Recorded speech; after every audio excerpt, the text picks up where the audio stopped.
Welcome to the Better Dad podcast, where we empower African fathers to become the best versions of themselves.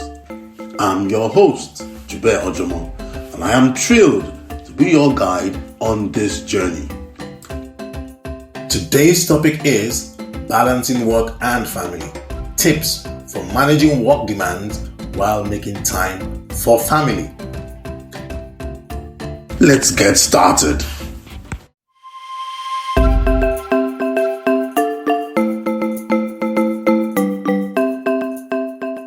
Dear dads, we all know how demanding our jobs can be. Whenever we need to take the family out on a special treat or plan a vacation, we need more money. We may work harder. Some of us take us another job. Others, like me, would work overtime just to get more money and do that special thing for our family.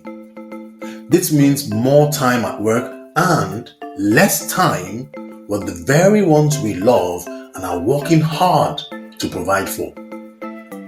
In today's fast-paced world, how can we find the right balance between our professional and personal lives as fathers?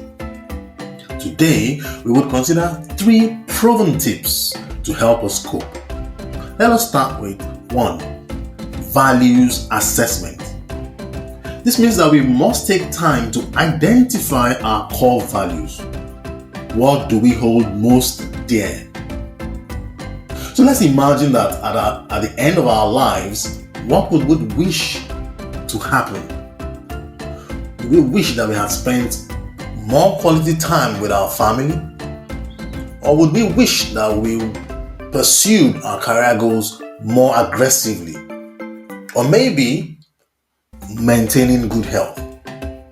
And so starting our journey of finding a balance between work and family by doing a values assessment is good because it helps us, 1, to find our priorities. So by identifying our priorities, we can allocate our time and energies accordingly. Yes, we can prioritize our tasks so that we start each day by focusing on the most important tasks for the day. This will help us to stay focused on what truly matters. By doing this values assessment, we also will be able to set boundaries because we'll learn to say no when necessary and establish clear boundaries that will protect our family time. This will also help us to delegate. So we should not be afraid to delegate tasks at work and at home. It will help so that we do not have to do everything ourselves. Now, one thing that can help us with prioritizing tasks, or setting tasks into different categories, is something that is called the Eisenhower matrix. Now, there are different kinds of methods that we can use, but I have personally found the Eisenhower matrix to be beneficial to me. It helps to categorize tasks into urgent, important, neither or both. And so this is what I mean. It's either the task is urgent and important. It's either the task is urgent but not important. We can have not urgent but important tasks, and then not urgent and also not important tasks. So let's look at a typical day and let's see how we can categorize the tasks that we have. For example, what if I'm taking the kids to school and I'm supposed to pick them up in the afternoon? That will categorize as urgent and important. What if I have to respond to missed calls from family? That we can categorize as urgent but not important. What about if I have to spend quality time with the kids and help them with their homework? That we can categorize as not urgent but important. And what if I want to watch TV, browse social media? That we can categorize as not urgent and also not important. And so the idea is to help us to focus on tasks that are urgent and important first. as they are the ones that are most crucial to our goals and well-being. We can postpone or delegate the tasks that are urgent but not important, such as having to fix something in the house. But the things that we want to focus on as fathers are the tasks that are not urgent but important, because they relate to our long-term vision and values. And of course, the time wasters are the things that are not important and also not urgent, like watching TV. Now, I agree that life happens and things come up, and as a result, our plans may change. And so setting tasks is actually easier said than done. However, my dear dads, we still need to focus, and one thing that we can use to achieve most of what we will set out to do is time management. And this is the second tip that we have today: time management. We know time is often short in supply. But what do we need to do? First, we need to have a time audit. We need to conduct a time audit for our week. Let's record how we spend each hour of our day. This will reveal where our time goes and helps us to identify areas for improvement. I was shocked when I carried out this audit. I found out that I wasted over 4 hours commuting every day, and that time could have been spent on a lot of more productive things. Lots of us would spend time scrolling on our devices like I did in the past. And that is 20 hours of a week if you are going to work 5 days in a week.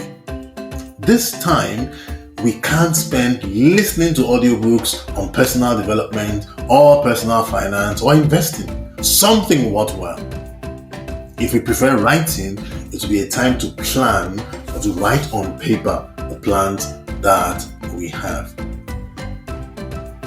So after we have done this time audit, the next thing that we can do is to get out our old-fashioned calendar and do what I call time blocking. Time blocking is one of the most powerful techniques that we can use to help us manage our schedules effectively. And this is how it works. We will allocate specific block of times for family, for work, and for activities in the calendar. So let's give an example. Imagine that I work a 9 to 5 every day, Monday to Friday. How can I set clear time blocks? Let's imagine that I get up by 6 a.m. I personally have to have a morning routine that includes prayer, meditation, Bible reading, and a 20-minute exercise session. By 7 a.m., I move on to block 2, which means getting the kids ready for school, getting myself ready for work, sharing a scriptural thought with the kids, and praying before they go to school.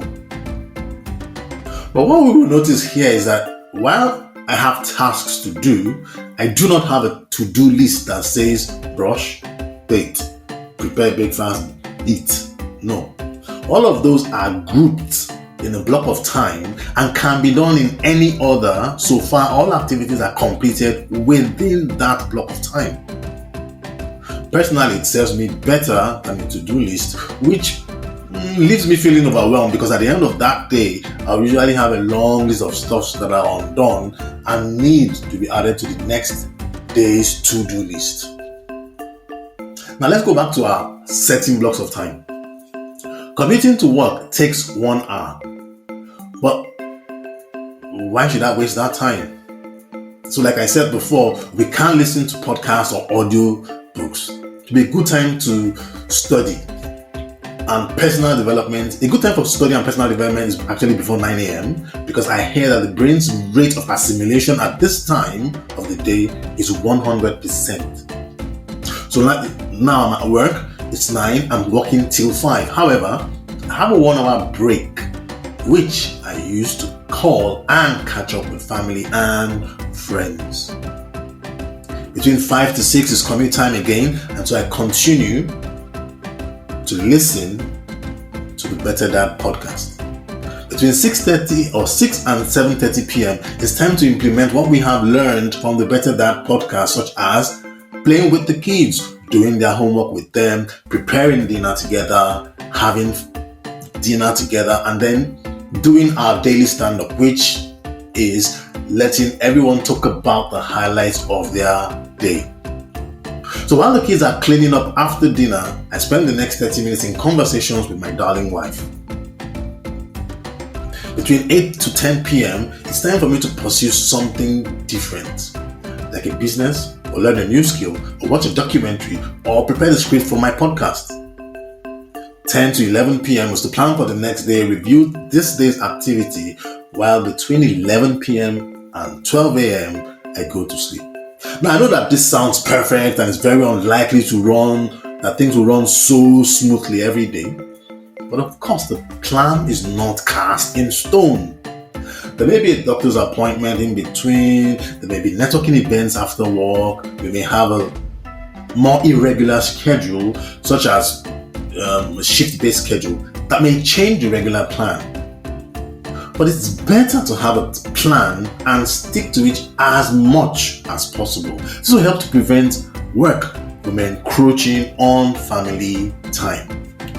With this sort of plan, we would get enough sleep, enough exercise, and a balance between family and work. But what will make all of this possible? It is our third and final tip, which is effective communication. So it is vital to keep the lines of communication open with our families and even in our workplace with our employers. If we are facing challenges with the schedule, we could discuss with them and they may be able to provide additional support and flexibility. Family meetings. We must let our families know what we want to achieve and how this can benefit the family. So when we hold the family meetings, we want to ensure that everyone's needs and schedules are understood and included in the plan for time blocking.